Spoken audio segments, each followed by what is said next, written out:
తుంగభద్ర నదిని ఆనుకొని జోగులాంబ గద్వాల జిల్లా పరిధిలోని రాజోలి మండలంలో ఉన్నటువంటి ఒక 12 గ్రామాల కథ ఇది.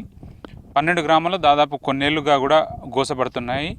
ఆ గ్రామంలో ఇథనాల్ ఫ్యాక్టరీ రాబోతుందన్న అంశం ఆ గ్రామాన్నంతటినీ చాలా రోజులుగా నిద్రాహారాలు లేకుండా చేస్తున్నాయి. ఆ ఘర్షణ వాతావరణం ఎక్కడైతే జరిగిందో ఆ ప్రదేశంలో ప్రస్తుతం మనం ఇది రాజోలి మండలం పెద్ద ధన్వాడ శివార్లో ఉన్నటువంటి 174 సర్వే నంబర్. ఇందులో ఉన్నటువంటి 30 ఎకరాల్లో ఇక్కడ ఇథనాల్ ఫ్యాక్టరీని ఏర్పాటు చేయబోతుంది. ఇందుకోసం 2 ఏళ్ల క్రితం అనుమతులు వచ్చాయి. ఆ company Gayatri renewable align private limited company. So ఆ కంపెనీ ద్వారా ఇక్కడ పూర్తి స్థాయిలో పనులు చేయడానికి సిద్ధంగా ఒక కంటైనర్తో పాటు మిషనరీని అట్లాగే ఇక్కడ ఏర్పాటు చేయడానికి ఆ కంపెనీ నిర్వాహకులంతా కూడా సిద్ధమవుతున్న సందర్భంలో ఆ విషయం తెలుసుకున్న గ్రామస్తులు ఒక్కసారిగా ఇక్కడ పనులు జరగడానికి ఆస్కారం లేదు. ఎట్టి పరిస్థితుల్లో ఒకవేళ ఇథనాల్ ఫ్యాక్టరీ కనుక ఇక్కడ ఏర్పాటైతే తమ జీవితాలు అంధకారంలోకి నెట్టివేయబడతాయి. ఇక తమకు భవిష్యత్తే ఉండదు, జీవజాలం కూడా ఇక్కడ ఉండడానికి ఆస్కారం లేదు, ఇంకా గ్రామాల భవిష్యత్తే లేకుండా పోతుంది అనేది ఒక వాళ్ళ వాదన, వాళ్ళ ఆందోళన కూడా. ఇవాళ అయితే 12 మందిని అరెస్ట్ చేసి రిమాండ్కి తరలించడం జరిగింది. ఇవాళ ఉదయం జోగులాంబ గద్వాల జిల్లా మేజిస్ట్రేట్ ముందర హాజరుపరిచి అక్కడి నుంచి రిమాండ్కి తరలించడం జరిగింది. సో 12 మందికి మేజిస్ట్రేట్ రిమాండ్ విధించారు. సో ఇంకా ఆ విచారణ అయితే ప్రస్తుతం పోలీసులు నిర్వహిస్తున్నారు. దీన్ని మాత్రం రాజకీయ పార్టీలు కానీ ప్రజా సంఘాలన్నీ కూడా తప్పుపడతా ఉన్నాయి. ఎందుకంటే ప్రజలు తమ హక్కుల కోసం పోరాడుతున్న సందర్భంలో ప్రత్యేకంగా జీవన్మరణ సమస్యగా ఉంది. ఎందుకంటే తుంగభద్ర నదికి ఆనుకున్నటువంటి ఈ ప్రాంతంలో వ్యవసాయం చేసుకొని వాళ్ళు జీవనం సాగిస్తున్నారు. ఆ టైంలో ఇట్లాంటి ఫ్యాక్టరీలు ఏర్పాటు చేస్తే తమకు భవిష్యత్తు లేకుండా పోతుంది, తమ జీవితాలన్నీ కూడా అంధకారంలోకి కూరుకుని పోతాయి. కాబట్టి ఎట్టి పరిస్థితుల్లో ఇట్లాంటి ఫ్యాక్టరీని అలో చేయొద్దని మాత్రం గ్రామస్తులంతా కూడా కోరుతున్న పరిస్థితి అయితే స్పష్టంగా కనిపిస్తోంది.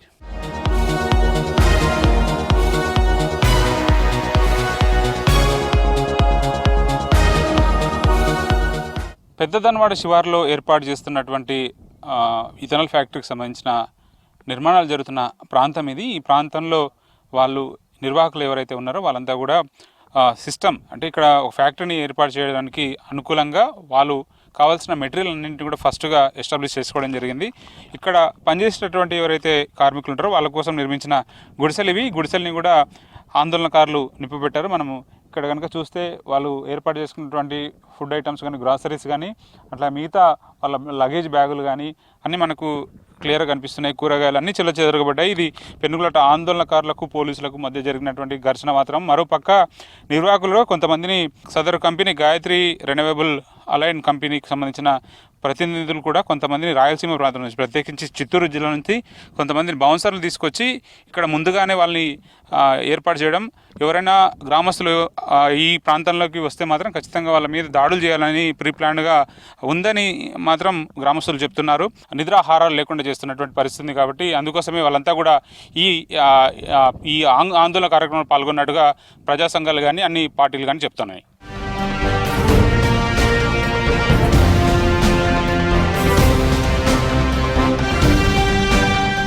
సో గ్రామంలో ఎట్లాంటి పరిస్థితులు ఉన్నాయి, వాళ్ళు ఏమనుకుంటున్నారు, నిన్న జరిగిన ఇన్సిడెంట్ గురించి మాట్లాడడం, తర్వాత ఇథనాల్ ఫ్యాక్టరీ కనుక ఏర్పాటైతే వాళ్ళ భవిష్యత్తు ఎట్లా ఉంటుంది, ఎందుకోసం వాళ్ళు వ్యతిరేకిస్తున్నారు అనేది వాళ్ళ మాటలు తెలుసుకుందాం. ఇంతకుముందు 6 నెలల తర్వాత నిరాహార దీక్ష అందరూ పెద్దలు 1 నెల నిరాహార దీక్ష చేసినాం. 12 గ్రామాలు, ఈ జోగులాంబ గద్వాల జిల్లా 12 గ్రామాలు అందరు కమిటీతోనే చేసినాం. అది తర్వాత అయినాక మీరు నిర్ణయించుకోండి, మేము సాయం చేస్తాం, మిమ్మల్ని కాదని ఏనియమని పెద్ద అధికారులు చెప్పినారు. ప్రతి ఒక్క పార్టీ వాళ్ళు చెప్పినారు. వాళ్ళు ఏం చేయలేకపోయారు. మళ్ళీ ఆర్డీఓ దగ్గర పిలిపిస్తే ఆర్డీఓ కూడా చెప్పినాడు పడదలే అన్నాడు. మళ్ళీ ఇప్పటికిప్పటికే గుండాలను ఏటాపుతారు, రాయలసీమలో గుండాలను తోలుకొచ్చి మా పెద్ద మంత్రులు కూడా గెర్ర దాటి రాండి అని పిలిచినారంట. సరే వాళ్ళు వెనుక్కొచ్చినారు. మరుస్తున్నాడు తర్వాత అంతా కమిటీ అయ్యి 12 గ్రామాల కమిటీ అయ్యి కాసే దానికి పోయి మేమంతా కమిటీ కట్టుకొని పోయి దాన్ని తగలబెట్టడం జరిగింది. ఇప్పుడు ఎంతమంది, ఇప్పుడు 12 మంది రిమాండ్ అయినారు. ఈ 12 మంది రిమాండ్ కాదు, ఈ ఊరే రిమాండ్ అయితే కూడా ఇష్టం దాన్ని అయిపోయిన దగ్గర వదలం. ఎందుకు దానివల్ల ఏం నష్టం అనుకుంటున్నారు? మాకు పంటలు నష్టం అంటారు, వాసన, అది అంత ఆరోగ్యాలు పోతున్నాం అంటారు. ప్రతి ఒక్క ఊరు కాడ పోయి చూసి వచ్చినారు. అది చిత్తనూరు కాడ పోయి చూసి వచ్చినారు. చాలా అంగీకారం అయిపోయిందంట. మా పెద్ద మనుషులు చూసి వచ్చినారు. అంతా దాన్ని చూసే మేము చెడిపోయినామబ్బా. మీరు ఇప్పటికి వాళ్ళు మామిడి తోట అని కూడా మామిడి తోటలో ఫ్యాక్టరీ తయారు చేసినారంట అక్కడ. ఇప్పుడు మామేమంది దాన్ని చూసి వచ్చిన తర్వాత మామ కూడా గబ్బే కదా అని మేము మాట్లాడుకున్నాం. మా ఊరు కాదు ఒక్కటే కాదు 12 గ్రామాలు కమిటీ అయ్యే దాన్ని తగలబెట్టినాం. ఇప్పుడు మా ఊరు గ్రామంలో మా 12 మందిని రిమాండ్ అయినారు. వాళ్ళు తరలించితే సరిపోయి, తరలించకుండా మేము పోరాటనే ఉంటుంది. మాది ఇంతకన్నా మాకు ఎక్కువ లేదు. మాకు పంటలు నష్టం వస్తూ ఉంటా, నీళ్లు బోర్లు చెడిపోతూ ఉంటా.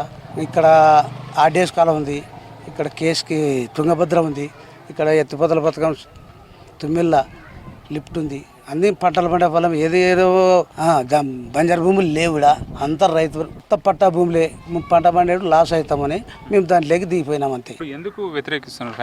వ్యతిరేకత అంటే మేము మాది పల్లెటూరు అయినా మంచి పంటలు పండే భూములు అయితే దాంట్లో ఆ కలుషితము మొత్తం అది విత్తనాల ఫ్యాక్టరీ వలన మేము వాళ్ళు మొదలు నమ్మకం ఎందుకు చెప్పినారంటే మీ గ్రామానికి మంచిగా రోడ్ వేస్తాము, మీ ఊరి భవిష్యత్తు బాగుపడతాము, మీ విత్తనాలు కొంటాము, మీకు ఉద్యోగాలు ఇస్తాము అని ఏదేదో చెప్తారు సంఘటన. మాకు అసలు కంపెనీ పడుతుంది అని తెలియదు. నలుగురితో పాటు భూమి కొన్నారు అని ఆ లెక్కనే ఉండం. కానీ తర్వాత తెలిసి మేము ఈ రకంగా తర్వాత తెలిసిన తర్వాత తెలిసిపోయింది. ఇంక అది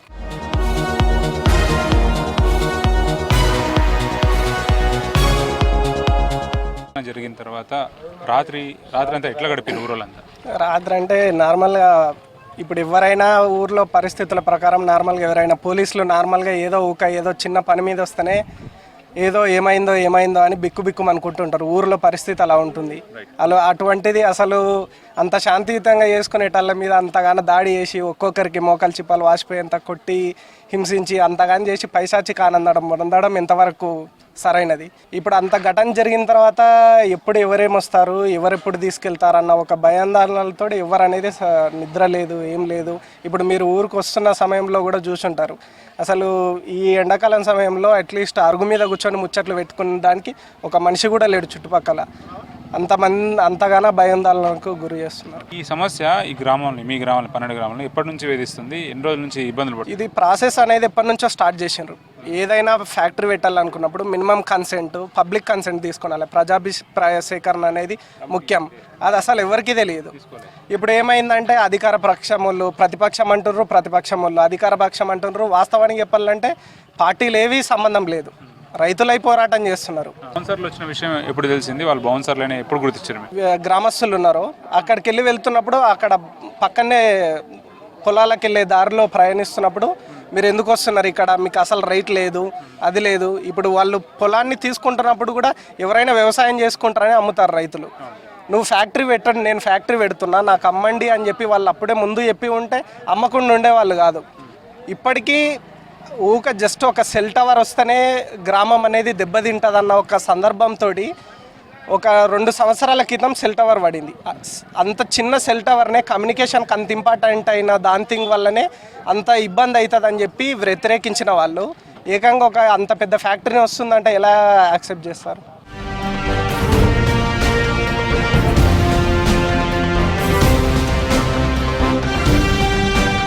నెలలు సాధిస్తే కూడా వాళ్ళు ఏ ఊరు మాకు ఆన్సర్ ఇవ్వలేదు. ఎందుకంటే మా పోలీసు వాళ్ళు కూడా మమ్మల్ని బెదిరించనిక చూస్తున్నారు, ప్రయత్నం చేస్తున్నారు. మాకెవరు అడ్డపడతట్ట లేరు. మా సావులో మేము ఉండము, మా బతుకు బాగలేదు. మీరు ఎట్టన్నా కానీ, మీరు ఎవరన్నా కానీ మీ మొత్తం గవర్నమెంట్ వారు మాకు సహాయం చేస్తారని మేము మిమ్మల్ని కోరుతున్నాము. ఎందుకంటే మా ఇబ్బందులు, మా కథలు నిన్న చూస్తే ఎంత ఇబ్బంది.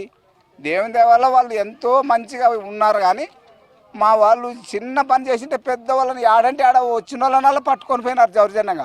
వాళ్ళు అవసరమైతే మొదట కేజ్ చేసినాక సౌండ్లు ఇచ్చినాక వాళ్ళు మమ్మల్ని పట్టపోవాలి. వాళ్ళు దౌర్జన్యంగా పట్టపోయినారు. వాళ్ళు దౌర్జన్యంగా ఎవరినైనా కానీ పట్టపోనిక మేమేమి దొంగతనాలు చేసలేము, ఒక హత్యలు చేసలేము, ఏమన్నా అన్యాయం చేసినాము వాళ్ళకి. ఇంతవరకు మమ్మల్ని ఈరోజు కూడా ఎన్నో వాళ్ళు మాట్లాడుతున్నారు, మీరు ఎట్టన్నా కానీ సాయం చేయండి. నిద్ర రాలేదు సార్, తెల్లవారులు మేలుకొనే ఉండవు. ఎప్పుడు వస్తారో, ఏ టైంలో వస్తారో, ఎవరిని పట్టపోతారో, ఎవరిని మమ్మల్ని పట్టపోతారో, ఇంకోని పట్టపోతారో, ఎంతో ఉన్నాము. అన్యాయంగా మమ్మల్ని చాలా ఘోరమైన చేసి మమ్మల్ని చాలా ఇబ్బందులు పెడుతున్నారు సార్. దయచేసి మీరు దీన్ని చర్య తీసుకోవాలని. మాకే నష్టమా?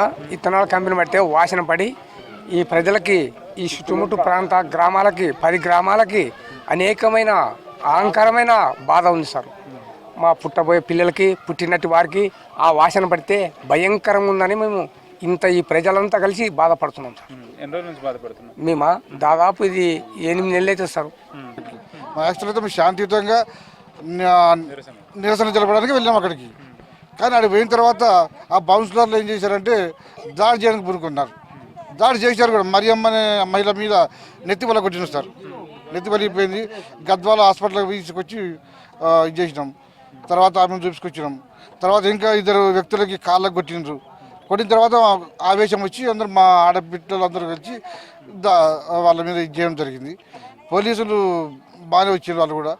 కానీ పోలీసులు చాలామందిని అటు బయటలని ఇటు వచ్చేటోళ్ళని పట్టుకుని వెళ్ళిపోయింది సార్ అందరూ. చాలా శాంతియుతంగా నిరసన చేసే ప్రయత్నం చేసినప్పుడు కూడా వాళ్ళు ఇబ్బందులకు గురి చేయడం వల్లనే ప్రతిఘటించాల్సి వచ్చిందని చెప్పి గ్రామస్తులంతా కూడా చెప్తున్నారు. ఏది ఏమైనప్పుడు కూడా ఎట్టి పరిస్థితుల్లో ఖచ్చితంగా ఫ్యాక్టరీని మాత్రం ఇథనాల్ ఫ్యాక్టరీని మాత్రం తమ గ్రామంలో ఏర్పాటు చేద్దామని చెప్పి బాధిత గ్రామాల ప్రజలు కోరుతున్నారు. కెమెరా పర్సన్ శ్రీనివాస్తో కలిసి బాలకృష్ణ, V6 న్యూస్, గద్వాల నుంచి.